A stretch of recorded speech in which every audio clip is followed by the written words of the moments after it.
Welcome back to DC-Cember, as we continue with our list of the top 12 Superman actors. With me today is cosplayer Michael Burns and director of the movie Superman World War, Don Callahan. For our number 2 slots, we're stepping back to the DC animated universe. You fight for the wizard? I fight for those who can't fight for themselves. That's my guy. I met him up in the Comic-Con. He goes, "What are you doing up here?"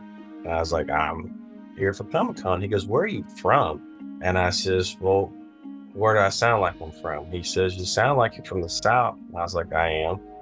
I says, "I'm from Louisiana." He goes, "Oh my God, I'm from Arkansas." So I was ecstatic to get a picture with the JLA Superman voice actor. I was ecstatic about that. So that was pretty cool.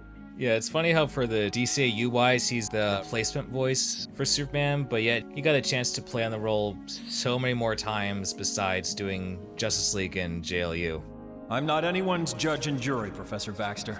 Definitely not an executioner. My powers don't put me above the law. When it comes to his voice on those shows, you can definitely hear his humbleness when it comes to Superman. Obviously, being from Arkansas, you kind of, when I hear Arkansas, mind you, I'm from Louisiana, I can say this, and I have relatives in Arkansas, so I can say this.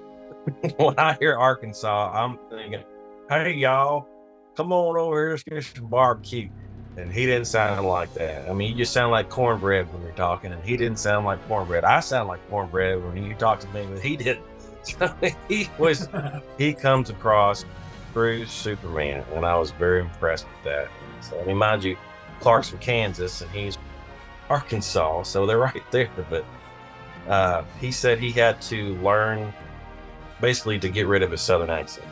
He said it a different way, but he had to teach himself not to be so Southern. I was like, I get it. It's just great, because for one, he didn't try to sound like Tim Daly. He just did his own thing, and yeah, he sounds very humble, especially when he's just being Clark, because I like that line he says when he's at Christmas with the family, that he can just be himself. But man, when he gets intense, George Newbern can really get intense, where it's like he's pissed at Darkseid, or when there's a different counterpart of him, or more famously, Injustice, where he was going all over the place being regular Superman, then dictator Superman. And yet in the first game, you can definitely hear that there's still some part of person he was, but he was just so cruel and controlling with his methods to keep the peace. Disobedient children will be punished. Children?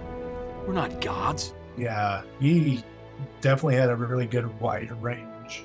Especially that you mentioned Injustice. Yeah, it's like a whole 180 from when he sounded so humble in the JLA, and then you kind of hear him doing that. It's like such good dynamic to not just the inflection on the voice, but just to be able to show emotion different ways that, for me, I connect with the character a little bit more. Yeah, because even like when he did the voice for Superman vs. the Elite, he was very convincing when he was trying to be full-on bad, like willing to kill people. It was like, yeesh, that just sounds messed up how he describes some gory details of how he beat like some of the elites, especially even like how he does the whole lobotomy on Manchester Black to temporarily, I guess, disable his powers. Heat vision. Focus through your pupils like a scalpel. Instant lobotomy. Oh my God, that scene was so brutal. He went to the higher intellect to do that to him, and he just like snapped. And I was like, in fear. It was like, oh my God, like that was crazy. And just his laugh was so menacing. It's like, oh my God, what kind of Superman did you just piss off? Yeah, and then seeing like the bloodshot eye and everything, it's like, man, he looks unhinged. Yeah, when he loses a blood vessel, run. Besides that, the only time I got intense vibes was when he was telling Batman to like get away, as he wanted to like kill Darkseid, and that was after he basically punched him away. I was like, sheesh. Get out of here now! Ooh, you could feel that. Dude, the whole place is about to blow up, okay? Do you really want to die just trying to sell the score with some guy? I feel like character-wise, that was Superman's weakest moment. Sacrifice himself like that, if that's even sacrificing himself. Wouldn't call that weakness. His character Sure, he's a strong character.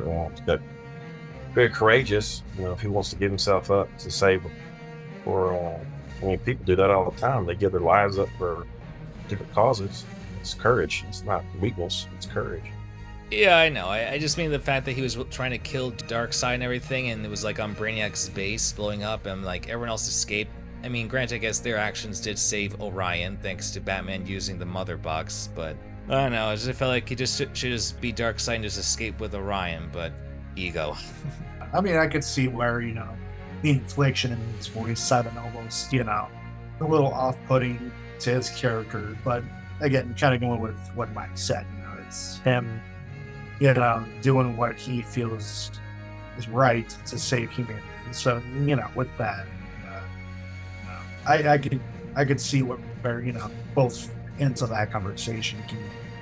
Yeah, it just goes to show that when it comes to people like Darkseid or even Luthor, like Superman has some limits. Like he knows he shouldn't kill, but there are times he feels like that maybe it's necessary, and that's an interesting dynamic of how George Newbern really brings it to the table. It's more raw, real, and it is very human. Well, when he does it, he turns it into justice. So, right. I do remember my favorite animated series episode where Darkseid is facing Superman and Superman's hitting harder, and then he tells Darkseid, for once in my life, I'm cutting loose, and because you're a big guy. It's like that's like the perfect answer for Superman to say to, in more of like a not so PG-13 rated R kind of way, but it's like a fun and excitement, but yet appropriated answer.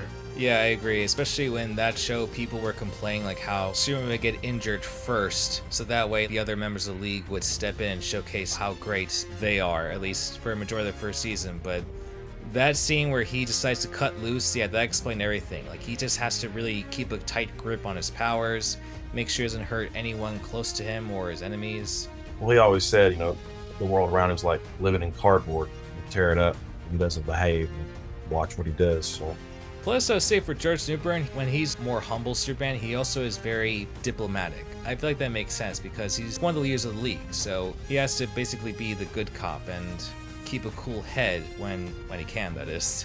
I swear that until my dream of a world where dignity, honor, and justice are the reality we all share, I'll never stop fighting. Ever. Thanks for watching, everybody, and be sure to tune in for tomorrow's episode, as we'll be going through the list one day at a time till Christmas Eve. Also, check out Donnie Callahan's YouTube channel for more of his work, as he's bringing new episodes of Memoirs Under the Yellow Sun. In the meantime, check out last year's DC-Cember playlist and other content on this channel, as more will come on DC-Cember.